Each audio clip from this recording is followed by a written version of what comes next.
Welcome to Dad Built. The master closet might be the holy grail of DIY projects. Not only is it an incredibly important functional space in your home, but it often becomes a showpiece for your DIY skills. You want this to be great. So today, I'm going to show you some highlights from my recent closet build, and I'm going to give you 5 tips to make your DIY master closet pop. It all comes down to the little details. And speaking of little details, if you stick with me to the end, I'm even going to give you some bonus tips that you're not going to want to miss. Let's get started.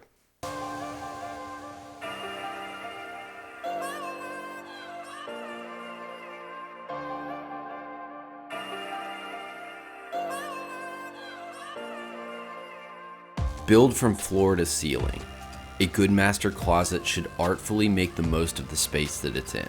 Starting your closets at the floor and bringing them all the way up is going to look best and give you the most functional space. I started my closets by removing the carpet and anchoring these 2x4 frames to the wall studs. My shelves are cut to 13 1/4 inches, which will make the total depth of the closet 14 inches when I add the fascia pieces. I used finger jointed primed pine 1x2 pieces anchored to the wall studs as rails, and I interlocked the MDF to increase the strength of the structure. Bringing everything up to the ceiling was pretty easy, with the only challenge being the corners. I ultimately decided to just box them out, which saves me from having these odd L-shaped cubbies, and I trimmed everything out with 1x3s up top.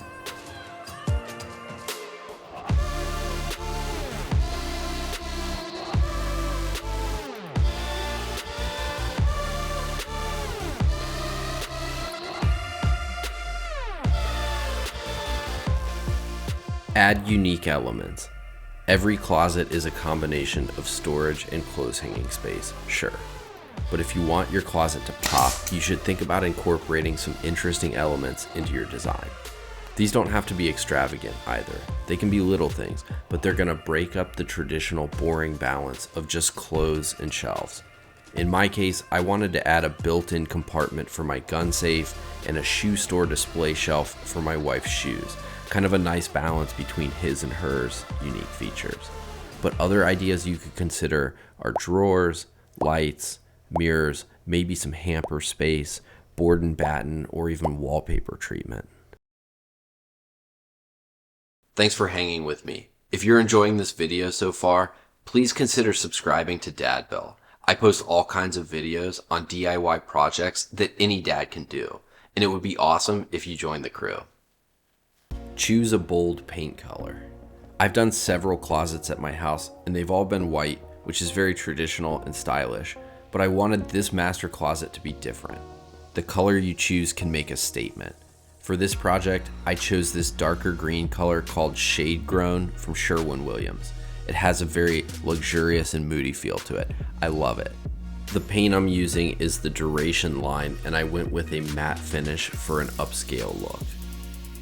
You can probably tell that cutting in all the corners and edges of this project was going to be a bear, and it definitely was.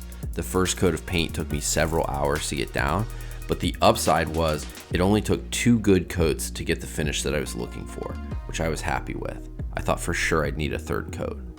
We also chose to paint the adjacent wall white to create more of a contrast between the wall and the closet. That's my brother Steven. He also helped me when I was doing my laundry room project. But he came over to help me paint, and he is so much better at it than I am. With Steven's help, I was able to get this closet painted in about half the time, which was awesome.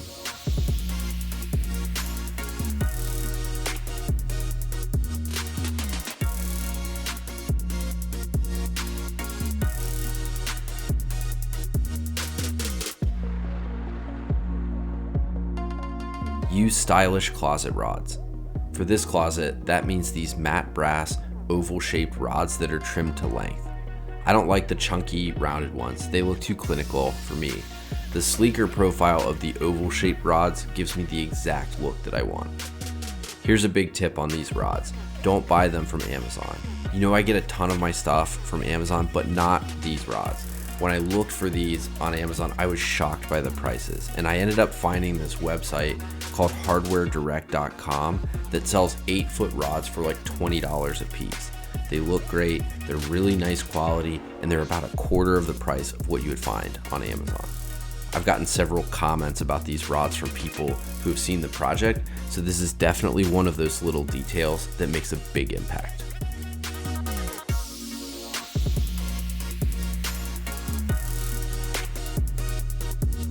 Add LED lighting for full effect. LED lights are a great and easy way to add some additional character to your closet. Unlike the closet rods, you can absolutely get these off Amazon. The ones I ordered have a motion sensing feature, and they mount via small magnets that you stick to the underside of the shelf. I really like the way they add some extra emphasis to this space. But one thing I didn't like about these LED lights, they came with this sticker on them telling you to charge the battery before using them. And it was really hard to get it off without Goo Gone or something like that. It was really annoying, and I have no idea why a company would do that. The lights are fine though. As promised, here are some bonus tips for your DIY master closet project. Get a friend to help you.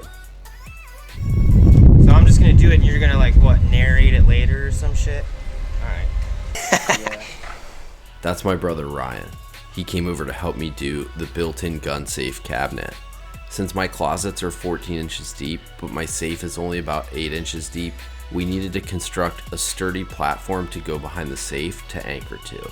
We talked about several ways of doing this, but ended up just creating 3 small 2x4 boxes and installed them side by side. Then we put an MDF panel in to create the cabinet. When it was time to put the safe in, we anchored it through the MDF panel and into the 2x4s behind and below. The whole scheme worked out nicely. Doing it yourself doesn't always mean doing it alone. A more involved project like this can be so much more enjoyable with some good company. Hey, do you remember that song, Who's Got the Hooch? Like, who's got the hooch, baby? Yeah, I think I do actually. Think about the future. While I was really happy when this closet was done, I couldn't help but think about things I want to do in the space later. I think I'm going to add in some luxury vinyl plank flooring and maybe change out the light fixture. But thinking about these things now may give you the opportunity to set yourself up for an easier job later. Don't do your master closet first. This might be the most valuable tip that I can give you. If you can swing it, try to do some other closet work before you tackle the master.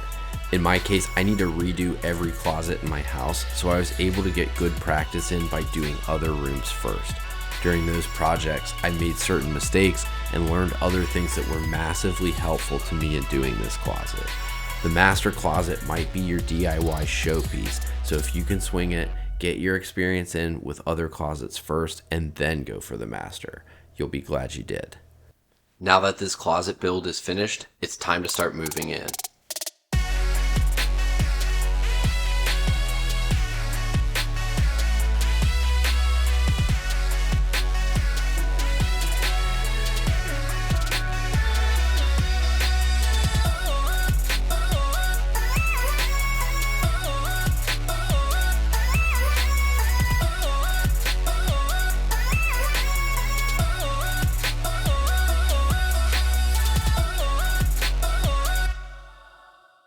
Thanks so much for watching.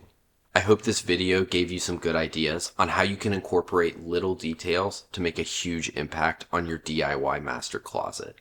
Again, this might be the showpiece of your DIY skills, so it's worth the extra effort.